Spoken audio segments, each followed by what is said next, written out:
सदर मुमलिकत ने दरियाए सिंध से नहरें निकालने के मंसूबे पर एतराज़ कर दिया। ऐवान के मुश्तरका इजलास में खिताब में कहा कि बतौर सदर इस मंसूबे की हिमायत नहीं कर सकता। हुकूमत की कुछ यकतरफा पॉलिसियाँ विफाक पर शदीद दबाव का बाइस बन रही हैं। वफाकी इकाइयों की शदीद मुखालफत के बावजूद दरियाए सिंध के निज़ाम से मजीद बहरें निकालने की तजवीज़ दुरुस्त नहीं। हुकूमत से दरख्वास्त करता हूँ कि वो इस तजवीज़ को तर्क करे, तमाम स्टेक होल्डर्स के साथ मिलकर काम करे ताकि वफाकी इकाइयों के दरमियान मुत्तफ़िका इत्तफ़ाक़ राय की बुनियाद पर काबिल अमल पायदार हल निकाला जा सके। पाकिस्तान के सदर की हैसियत से मुझे चारों सूबाई असम्बलियों, कौमी असम्बली और सेनेट ऑफ पाकिस्तान ने मुंतखब किया। आईनी फ्रेमवर्क में फेडरेशन की नुमाइंदगी मेरा फ़र्ज है। मुश्किल तरीन हालात में भी मैंने पाकिस्तान खप्पे का नारा लगाया। मेरे लिए हमेशा पाकिस्तान पहले आता है। आइए कौमी मुफाद को मुकद्दम रखें और ज़ाती और सियासी अख्तलाफात को एक तरफ रखें, मुल्क का सोचें। Putting the country on a positive path to economic growth, our foreign exchange reserves have witnessed a surge. सदर पाकिस्तान आसिफ अली जरदारी का पार्लियामेंट के मुश्तरका इजलास से खिताब के दौरान अपोजिशन का एहतजाज, नारेबाजी, नारे बुलंद करते रहे। शोर शराबे पर सदर का मुस्कुराहट से जवाब। अपोजिशन अरकान सीटों पर खड़े होकर एहतजाज करते रहे। मुश्तरका इजलास स्पीकर कौमी असम्बली सरदार अयाज सादिक की सरबराही में हुआ। इजलास में वज़ीर आज़म शहबाज शरीफ, बिलावल भुट्टो, आज़ाद जम्मू व कश्मीर के वज़ीर आज़म चौधरी अनवार उल हक के अलावा तुर्किया, मुत्तहिदा अरब इमारात, आज़रबाईजान, फ़लस्तीनी, जर्मनी, फ्रांस और इराक़ के सुफरा भी शरीक हुए। सदर के खिताब के बाद इजलास गैर मुअय्यना मुद्दत के लिए मुलतवी कर दिया गया। वज़ीर आज़म से मुलाकात, बिलावल भुट्टो की क़यादत में वफ़द का हुकूमती इक़दामात पर तहफ़्फ़ुज़ात का इज़हार, दरियाए सिंध के पानी और आबी वसाइल, नई नहरों के मामले पर तहफ़्फ़ुज़ात से आगाह किया। ज़िला कुरम में अमन व अमान की नाक़िस सूरत हाल पर खदशात भी वज़ीर आज़म को पेश किए। बलोचिस्तान के सैलाब मुतासरीन के अब तक दाद रसी न होने का शिकवा, विफाक में पावर शेयरिंग फार्मूले पर मुआहदे पर गुफ्तगू, मुल्की सियासी और मुआशी सूरत हाल पर भी बातचीत हुई। वज़ीर आज़म की तहफ़्फ़ुज़ात दूर करने की यकीन दहानी, कहा दरियाए सिंध से नहरें निकालने का मनसूबा पीपल्स पार्टी को एतमाद में लिए बगैर नहीं किया जाएगा। इस हवाले से जल्द आला सतह का इजलास तलब किया जाएगा। पीपल्स पार्टी और नून लीग के पंजाब के मसाइल के हल के लिए हफ्ता को लाहौर में इजलास होगा। दोनों जमातें मिलकर मुतनाज़िम मामलात हल करेंगी। इस हवाले से इसाक डार को टास्क दे दिया गया। मुल्क का मुस्तकबिल बेहतर करने के लिए वफाक, सूबों और तमाम सियासी जमातों को मिलकर काम करना है। पीपल्स पार्टी ने आम आदमी की जिंदगी बेहतर बनाने के लिए भरपूर ताउन किया। पीपल्स पार्टी ने वज़ीर आज़म का शुक्रिया अदा किया।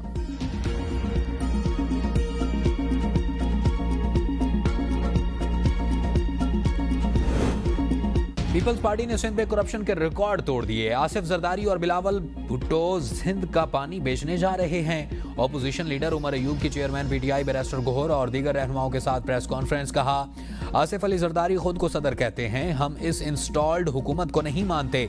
जरदारी ने आज कोई अच्छी बात नहीं की। ये पीका एक्ट में फॉर्म 47 की हुकूमत के साथ खड़े रहे।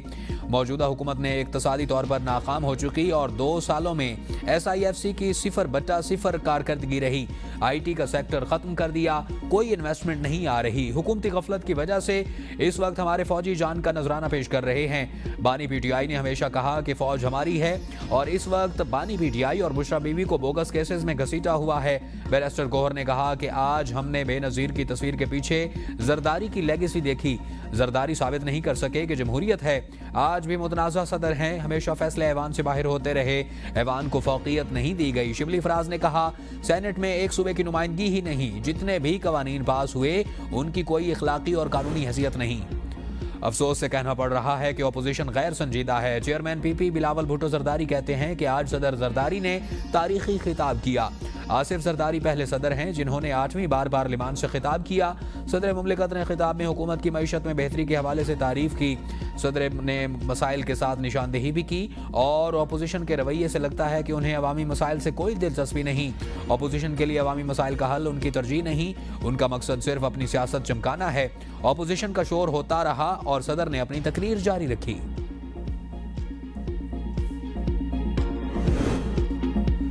अवाम को तरक्की, मसाइल का हल और महंगाई में कमी चाहिए। अपोजिशन सिर्फ सियासत चमकाना चाहती है, उसकी अवामी मसाइल पर कोई तवज्जो नहीं। वज़ीर आला पंजाब मरियम नवाज की पार्लियामेंट में मीडिया से गुफ्तगू। कहा लोगों को समझ आ गई है कि बदतमीजी और खिदमत की सियासत में क्या फ़र्क है। अपोजिशन ने बदतमीजी और बद तहजीबी की बुनियाद रखी, अब खुद निशाना बन रहे हैं। मुस्लिम लीग की हुकूमत में मईशत में बेहतरी आई। हुकूमत की खराब कारकर्दगी में तमाम स्टेक होल्डर्स का कसूर है। पीटीआई रहनुमा अली मोहम्मद खान की एबीएन न्यूज़ के प्रोग्राम सवाल से आगे में गुफ्तगू। कहा, हुकूमत में मौजूद लोगों को बगैर मैंडेट के अवाम पर मुसल्लत किया गया। वो वक्त दूर नहीं जब अवाम का एतमाद पार्लियामेंट से उठ जाएगा। माजी में जो भी वज़ीर आज़म बना वो अपनी सीट जीत कर लाया। तारीख में पहली बार वज़ीर आज़म और वज़ीर आला पंजाब बगैर जीते ऐवान में आए। आइन में तरामीम के लिए अरकान पार्लियामेंट को उठाकर तौहीन की गई। दरियाए सिंध से नहरें निकालने का मसला पाकिस्तान तहरीक इंसाफ ने उठाया। हम बानी पीटीआई के साथ खड़े हैं, उसकी फिक्र किसी को नहीं होनी चाहिए। जो लोग बानी पीटीआई के साथ खड़े हैं वो कभी कंप्रोमाइज नहीं हुए। सदर मुमलिकत की तकरीर से वाज़िया हुआ कि उन पर कितना प्रेशर है। फवाद चौधरी की एबीएन न्यूज़ के प्रोग्राम बदलों में गुफ्तगू। कहा, पीटीआई की बुनियादी लीडरशिप को जेलों में डाला गया। मौजूदा लीडरशिप को हम नहीं जानते तो वर्कर कैसे जानेंगे। मौजूदा लीडरशिप अलायंस बनाने में मुझे कामयाब नजर नहीं आ रही। सलमान अकरम राजा को मैंने किसी एहतजाज में आज तक नहीं देखा। जब लीडरशिप खुद एहतजाज में नहीं आती तो वर्कर्स कैसे आएंगे। मौलाना फजलुर रहमान को हम बहुत मुश्किल से राजी करके लाए थे। अली अमीन गंडापुर को लोगों ने नालियां बनाने के लिए वजीर आला नहीं बनाया। अली अमीन को बानी पीटीआई को रिहा कराने के लिए लोगों ने वोट दिया। जब तक बानी पीटीआई मौजूद हैं मुल्क में बाकी पार्टियों को सियासत की गुंजाइश नहीं। आइन का जनाजा निकल रहा है। हुकूक के लिए आईनी और कानूनी जिद्दोजहद जारी रखेंगे। रऊफ हसन कहते हैं कि मुल्क के मसाइल मुज़ाकरात के जरिए ही हल किए जा सकते हैं। तमाम इत्तेहादी जमातों की मुशावरत से ही आगे बढ़ेंगे। बानी पीटीआई जेल से भी मुल्क पर राज कर रहे। इन्हें बहुत जल्द वज़ीर आज़म की सीट पर देख रहा हूँ। पॉलिसीज फर्द वाहिद की नहीं पार्टी की होती हैं। वज़ीर आला पंजाब प्रोजेक्ट से ज्यादा इश्तिहारात पर अवाम का पैसा खर्च कर रही हैं। मुल्क छोड़ने के लिए नौजवानों का नादरा और पासपोर्ट ऑफिस पर रश बढ़ गया है। एहतजाज पीटीआई की रिवायत है। सदर मुमलिकत आसिफ अली जरदारी का पार्लियामेंट से खिताब अच्छा था। वज़ीर दिफा ख्वाजा आसिफ कहते हैं कि तहरीक इंसाफ ने दहशतगर्दों को लाकर बसाया और ये उनकी इत्तेहादी बनी हुई है। दहशतगर्दी के खिलाफ रोजाना फौजी जवान शहीद हो रहे। दहशतगर्दी के खिलाफ फौज को कामयाबी मिल रही है। बानी पीटीआई के लगाए गए पौधों के खात्मे तक ऑपरेशन जारी रहेगा। मनफी प्रोपेगेंडे में मुलविस पीटीआई के 25 अफराद आज फिर जेआईटी में तलब। असद कैसर, सलमान अकरम राजा, रऊफ हसन, सैयद फिरदौस, शमीम नकवी, खालिद खुर्शीद खान शामिल। मियाँ असलम इकबाल, मियाँ मोहम्मद हमाद रजा, ओन अब्बास, आलिया हमजा मुल्क में भी शामिल तफ्तीश। और शहबाज शबीर, वकास अकरम, कमल शोजब, तैमूर सलीम खान के नाम भी शामिल। जेआईटी ने शाह फरमान, आसिफ रशीद, मोहम्मद अरशद, सिबगतुल्लाह विर्क, अजहर मिशवानी को भी तलब कर रखा। मोहम्मद नुमान अफजल, जिब्रान इलियास, सलमान रजा, जुल्फी बुखारी, मूसा विर्क और अली मलिक को भी तलबी के नोटिस जारी हो चुके। 7 मार्च को तलबी पर बैरिस्टर गोहर, रऊफ हसन और शाह फरमान के अलावा बाकी अफराद जेआईटी के सामने पेश नहीं हुए थे। तोशाखाना 2 केस में अडियाला जेल में आज होने वाली समाअत मनसूख। वकील बानी पीटीआई खालिद यूसुफ चौधरी को अदालती अमले ने आगाह कर दिया। अगली तारीख समाअत आज जुडिशल कॉम्प्लेक्स से बताई जाएगी। वकील खालिद यूसुफ चौधरी कहते हैं कि तोशाखाना केस में पहले बरकरफ्तारी से ट्रायल चलाया गया। अब बानी पीटीआई से मुलाकात रोकने के लिए ट्रायल को रुकवाया जा रहा है। केस की समाअत पहले भी कई दफा मुलतवी की जा चुकी। स्टेट बैंक का अगले 2 माह के लिए शरह सूद 12% पर बरकरार रखने का ऐलान। मरकजी बैंक का कहना है कि फरवरी 2025 में महंगाई की तवक्कुआत से कम रही। ग़िज़ाई और तवानाई की कीमतों में कमी के बायस महंगाई में कमी आ रही है। जून तक ज़र मुबादला के ज़खायर 13 अरब डॉलर से ज़्यादा हो जाएंगे। महंगाई में मज़ीद कमी होगी और फिर बतदरीज बढ़ते हुए 5 से 7% पर मुस्तहकम हो जाएगी। ग़िज़ा और तवानाई की कीमतों का बढ़ना महंगाई में इजाफे का बायस बन सकता है। मुआशी सरगर्मियाँ मुसलसल बढ़ रही हैं। दरामदात में इजाफा हो रहा है। मुआशी इस्तेहकाम के लिए मुस्तकिल बुनियादों पर मौजूदा हकीकी शरह सूद काफ़ी हद तक मुस्बत है। टैक्स महासिल में हदफ के मुकाबले में कमी जनवरी और फरवरी में मजीद बढ़ गई। हालिया बारिशों से गंदम समेत रबी की फसलों समेत पैदावार में कमी का खदशा कम हुआ। मौजूदा हालात में शरह नमू 2.5 से 3.5% तक रहने की तवक्को। हुकूमत का चीनी की कीमतें मुस्तहकम रखने के लिए शक्कर दरामद करने का फैसला। शक्कर की दरामद से सार्फिन को रिलीफ फराहमी में मदद मिलेगी और मकामी सतह पर चीनी की कीमतों में कमी आएगी। शक्कर की दरामद से मुस्तकबिल में चीनी की पैदावार को बढ़ाने में मदद मिलेगी। दरामद शुदा शक्कर को मकामी सतह पर रिफाइन करके चीनी में तब्दील किया जा सकेगा। मुल्क के मुख्तलिफ शहरों में रमजान में चीनी की कीमत को पर लग गए हैं। लाहौर में 1 किलो चीनी की कीमत 10 रुपए का इजाफा, जिसके बाद 1 किलो चीनी 170 रुपए हो गई। पिशावर में भी 10 रुपए के इजाफे के बाद 1 किलो चीनी 170 रुपए की हो गई। कराची में चीनी 180 रुपए किलो में फरोख्त। चीनी मजीद महंगी होने का खदशा।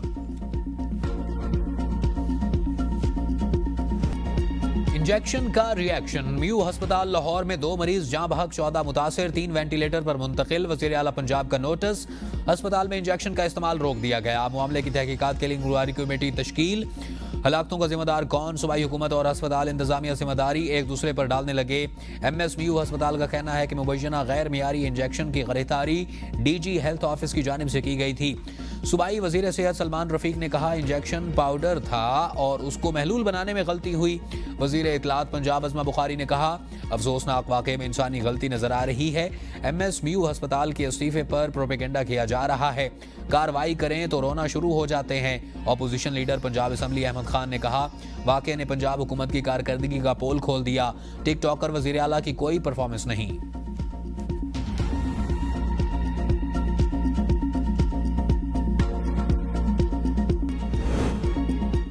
मुल्क के मुख्तलिफ शहरों में बारिशों का नया स्पेल। बालाई इलाकों में बर्फबारी। वादी अलीपा में बर्फानी तोदा गिरने से मोजी रोड मुकम्मल तौर पर बंद। बर्फ हटाने का काम जारी। इंतजामिया के गैर जरूरी सफर से गुरेज की हिदायत। रावलपिंडी इस्लामाबाद समेत मुख्तलिफ शहरों में वक्फे से हल्की बारिश जारी। इस्लामाबाद लाहौर पिशावर में अर्बन फ्लडिंग का खदशा। बारिश के बायस सर्दी की शिद्दत में इजाफा। महकमा मौसमियात के मुताबिक मगरबी हवाओं का सिलसिला 16 मार्च तक बरकरार रहेगा। चित्राल, मरी, गिलगित बल्तिस्तान और कश्मीर में बारिशों का इम्कान। इस्लामाबाद, रावलपिंडी, अटक, जेहलम, चकवाल, पिशावर, चारसदा और मर्दान में बारिश मुतवक्के। बालाई इलाकों में शदीद बर्फबारी से सड़कें बंद होने का भी इम्कान। तनाज़ो ये नहीं कि फौजी अदालतों में सिविलियन का ट्रायल किया जाए या नहीं। मसला ये है कि आर्मी एक्ट के मातहत जराइम अगर सिविलियंस करें तो क्या होगा। आर्मी एक्ट में दर्ज जराइम करने पर इसका दायरा इख्तियार सिविलियंस तक बढ़ाया जा सकता है या नहीं। जस्टिस जमाल मंदुखेल का फौजी अदालतों में सिविलियंस के ट्रायल केस में इस्तफसार। वकील हामिद खान ने कहा आर्मी एक्ट में शामिल वो शिक़ें जिनके तहत सिविलियन का ट्रायल किया जाता है वो गैर आईनी हैं। जस्टिस मोहम्मद अली मजहर ने कहा कि सुप्रीम कोर्ट के अक्सरियती फैसले में कहा गया है कि फौजी अदालतें आइन के आर्टिकल 175 की शिक़ 3 के जुमरे में नहीं आती। सुप्रीम कोर्ट के फैसले में फौजी अदालतों की तारीखी तनाजुर में देखा गया। वकील हामिद खान ने कहा कि फौजी अदालतें सिर्फ फौज के मेंबरान के लिए कायम रह सकती हैं। जस्टिस मोहम्मद अली मजहर ने रिमार्क्स दिए कि अगर ऐसा है तो फिर आपको ये तस्लीम करना पड़ेगा कि फौजी अदालतें मुतवाज़ी अदालती निज़ाम है और ये बहुत अहम है कि इस मामले में आर्टिकल 175 की शिक़ 3 को वाज़िया होना होगा। केस की मज़ीद समाअत आज दिन 11:30 बजे तक मुलतवी।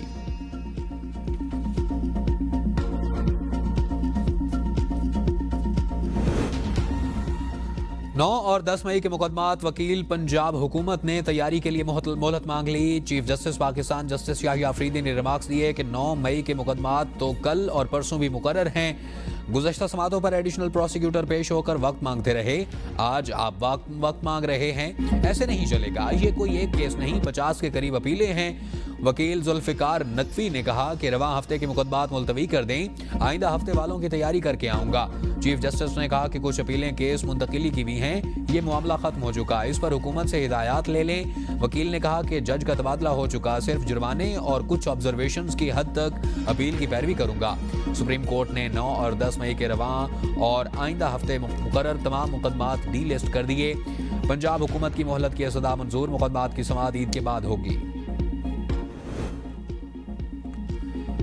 सुप्रीम कोर्ट आईनी बेंच का सुपर टैक्स केस की समाअत रोजाना की बुनियाद पर करने का फैसला। कंपनी वकला की केस की समाअत ईद उल फित्र के बाद करने की इस्तदा मुस्तरद। नया बेंच तश्कील। आईनी बेंच कमेटी ने जस्टिस आमिर फारूक की जगह जस्टिस शाहिद बिलाल हसन को बेंच में शामिल कर लिया। सुप्रीम कोर्ट ने नए बेंच की कॉज लिस्ट जारी कर दी। जस्टिस आमिर फारूक ने केस की समाअत से मुआज़रत की थी और 5 रुकनी आईनी बेंच आज सुपर टैक्स से मुताल्लिक मुकदमात की समाअत करेगा। समाअत के दौरान जस्टिस अमीनुद्दीन ने रिमार्क्स दिए कि justice Aamir Farooq Islamabad high court में मामले पर फैसला दे चुके हैं। जस्टिस मोहम्मद अली मजहर ने रिमार्क्स दिए कि फरोग नसीम साहब, ईद तक ये केस मुकम्मल नहीं होगा। जो केस चलाना चाहते हैं इनको तो केस चलाने दें, कम अज कम केस चलना तो शुरू हो। हुकूमती मुआशी टीम और IMF के दरमियान एग्रीकल्चर इनकम टैक्स पर मुज़ाकरात। सूबाई हुक्काम, वजारत खजाना, FBR के अफराद शरीक और सूरन वेल्थ फंड्स एक्ट में तरमीम पर रेगुलेशंस पर भी वफ्द ने मुज़ाकरात शेड्यूल।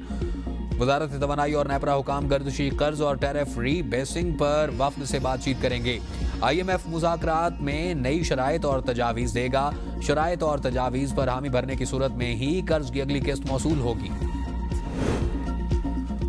रमजानुल मुबारक में मुर्गी की कीमतों को पर लग गए। फार्मर्स और आड़ती के गठजोड़ के गरीब आदमी मुर्गी से महरूम हो गया। रोजाना की बुनियाद पर कीमतों में इजाफे ने अवाम को परेशान कर दिया।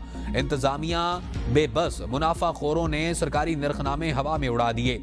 रावलपिंडी में 2 रोज कबल जिंदा मुर्गी 100 रुपए फी किलो महंगी हुई और कराची में सरकारी रेट 650 है, मगर मुर्गी 800 रुपए फी किलो फरोख्त हो रही। लाहौर, पिशावर और कोयटा में भी मुर्गी गरीब की पहुंच से दूर हो गई। शहरियों का कहना है हुकूमती दावों के बावजूद कीमतों में रोजाना की बुनियाद पर इजाफा हो रहा। चेक एंड बैलेंस न होने पर मुनाफाखोर लोगों को हाथों से लूट रहे हैं।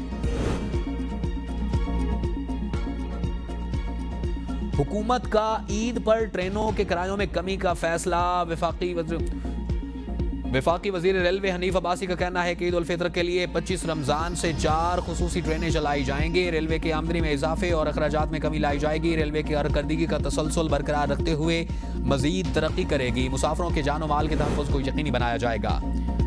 आज़ाद कश्मीर में वज़रा और अरकान असम्बली की मौजें। कानून साज असम्बली मालियाती कमेटी ने तनख्वाहों में इजाफे की मंजूरी दे दी। स्पीकर असम्बली ने तनख्वाह 9,50,000, डिप्टी स्पीकर की 7,75,000 कर दी गई।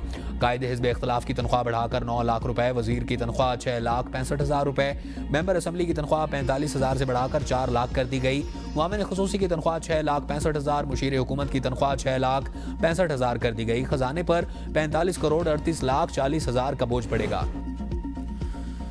छोटे, बेबुनियाद और तौहीन आमेज बयानात। तर्जमान PTI शेख वकस अकरम कहते हैं कि साबिक वजीर फवाद चौधरी को 1 अरब रुपए हर्जाने का नोटिस भेज दिया। 4 दिन के अंदर माफी ना मांगी और इस पर कानूनी कार्रवाई शुरू करने का इंदिया। नोटिस में कहा फवाद चौधरी ने मुझ पर अरबों रुपए की बदउनवानी के झूठे इल्जामात लगाकर सियासी साख और अवामी हैसियत को नुकसान पहुंचाया। दूसरी तरफ PTI रहनुमा सलमान अकरम राजा के ATC से जारी वारंट मुअत्तल। इस्लामाबाद हाई कोर्ट ने फरीकैन को नोटिस जारी कर